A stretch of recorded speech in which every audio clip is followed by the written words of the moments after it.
അങ്ങനെ നമ്മുടെ big boss വീടിനകത്തേക്ക് പുതുതായിട്ട് ചില മത്സരാർത്ഥികളൊക്കെ വന്നിട്ടുണ്ടല്ലോ. ഇവർക്ക് വേണ്ടി ബിഗ് ബോസ് പുതിയൊരു ടാസ്ക് കൊടുത്തിരിക്കുകയാണ്. ടാസ്ക് എന്തെന്ന് വെച്ചാൽ ഇവിടെ ഒരു ഗ്യാങ് കൾച്ചർ ഉണ്ട് എന്ന് നിങ്ങൾക്ക് തോന്നുന്നുണ്ടാവും. നിങ്ങൾ പുറത്തു നിന്ന് കണ്ടതാണല്ലോ. അങ്ങനെയാണെങ്കിൽ നിങ്ങളുടെ അഭിപ്രായത്തിൽ ഗ്യാങ് കൾച്ചർ ഉണ്ടെങ്കിൽ അത് ആരാണ്? ആ ഗ്യാങ്ങിന് നേതൃത്വം വഹിക്കുന്നത് ആരാണ്?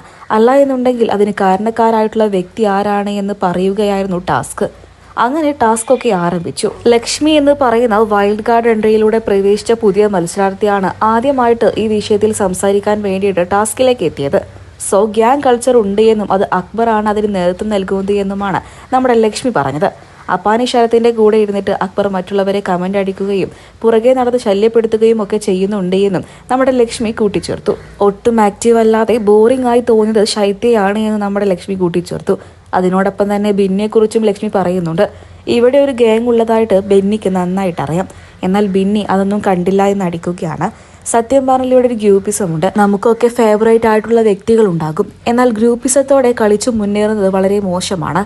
ഇവിടെ ഒറ്റയ്ക്ക് കളിക്കാനാണ് എത്തിയത്. ഒറ്റയ്ക്ക് തന്നെ കളിച്ചു മുന്നേറണമെന്നും കൂടെ ലക്ഷ്മി പറഞ്ഞതോടെ പലരും ലക്ഷ്മിക്ക് സപ്പോർട്ടായിട്ട് തന്നെയാണ് എത്തിയത്. ലക്ഷ്മിയുടെ വാക്കുകൾ നിങ്ങൾക്ക് ഇഷ്ടപ്പെട്ടോ? ലക്ഷ്മി പറഞ്ഞത് ശരിയാണെന്ന് നിങ്ങൾക്ക് തോന്നുന്നുണ്ടോ? വിലയേറിയ അഭിപ്രായങ്ങൾ കമന്റ് ബോക്സിലൂടെ പറയാൻ മറക്കരുത്.